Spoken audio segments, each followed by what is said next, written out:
भारत और अमेरिका के most wanted underworld भगोड़ा घोषित दाऊद इब्राहिम के कुकर्मों की किताबों का जो भी पन्ना पलटिए, हर पन्ना हिंदुस्तान के इस गद्दार के काले कारनामों और उसके जलालत भरे किस्से कहानियों से भरा मिल जाएगा।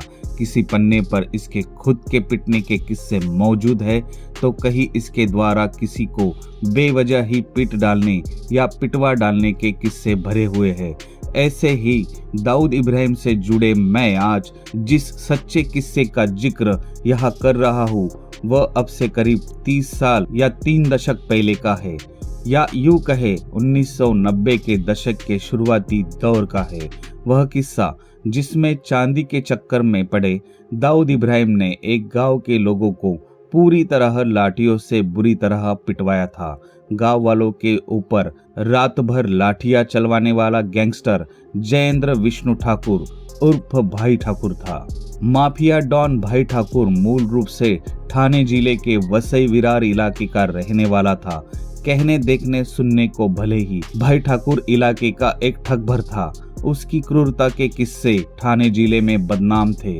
मैं उसी भाई ठाकुर का बेबाक जिक्र यहाँ कर रहा हूँ जिसने अपने गिरोह में मिलाने के लिए खुद दाऊद इब्राहिम सा बदनाम गुंडा चलकर उसकी देहरी पर पहुंचा था। दरअसल ये किस्सा जिन दिनों का है, उन दिनों दाऊद इब्राहिम अपने गिरोह को मजबूत करने के लिए मुंबई और उसके आसपास के इलाकों में धक्के खाता घूम रहा था। उसी दौरान दाऊद के कानों में भाई ठाकुर के कुकर्मों की चर्चा पहुंची तो वह उससे मिलने को आतुर हो उठा। एक दिन बिना किसी बिचौलिए के बीच में डाले हुए दाऊद इब्राहिम खुद ही जयेंद्र उर्फ भाई ठाकुर के पास जा पहुंचा। यह भी बताना जरूरी है कि भाई ठाकुर के देहरी पर जाने से पहले गुंडई की दुनिया में उसकी काबिलियतें दाऊद इब्राहिम के पास पहुंच चुकी थी।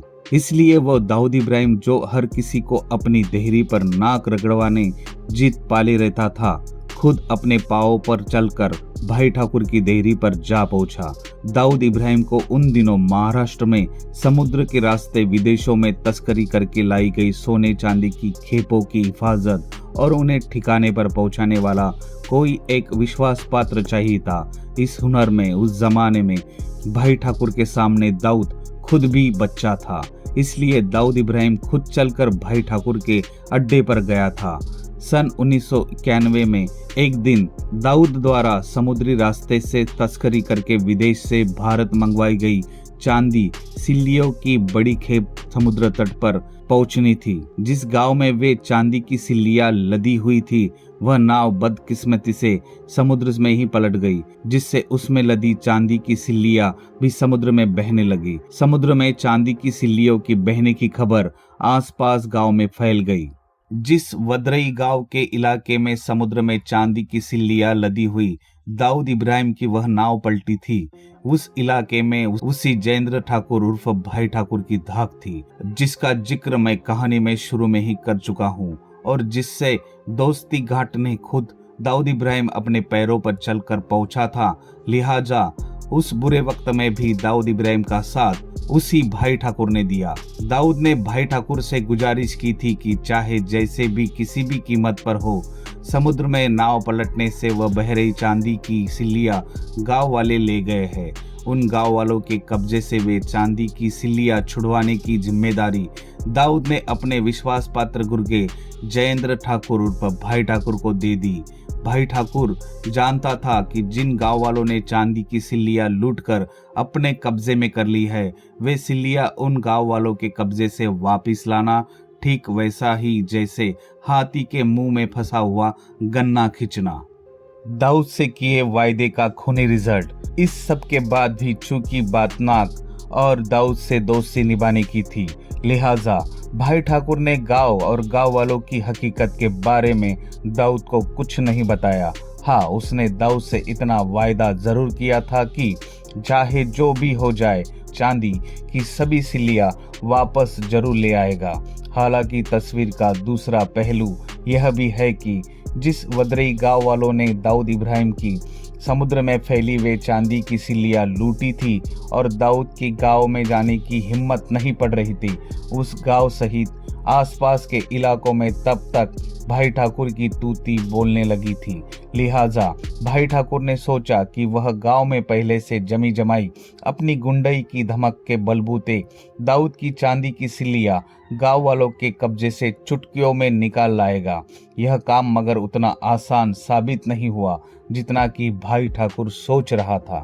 वदरई गांव के लोगों ने इनकार का नतीजा, भाई ठाकुर ने जब उन सिल्लियों के बारे में वदरई गांव वालों के पास संदेश भिजवाया और बताया कि ग्रामीण समुद्र से लूटी गई उन चांदी की सिल्लियों को अपने आप ही वापस लौटा जाए वरना अंजाम बुरा होगा।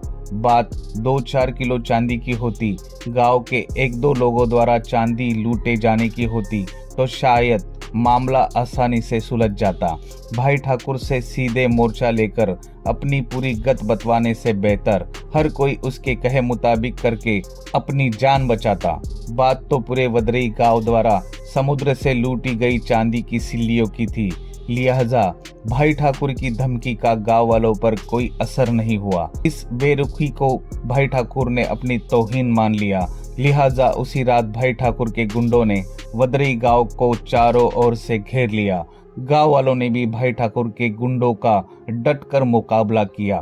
भाई ठाकुर के गुंडों के तांडव की रात, उस पूरी रात भाई ठाकुर के गुंडों ने ग्रामीणों को लाठियों से पीट पीट कर अधमरा कर दिया। दिन निकलने पर जब पुलिस गांव में पहुंची तो पता चला कि गुंडों के हमले से वदरई गांव के अनगिनत लोग बुरी तरह से जख्मी हो चुके थे।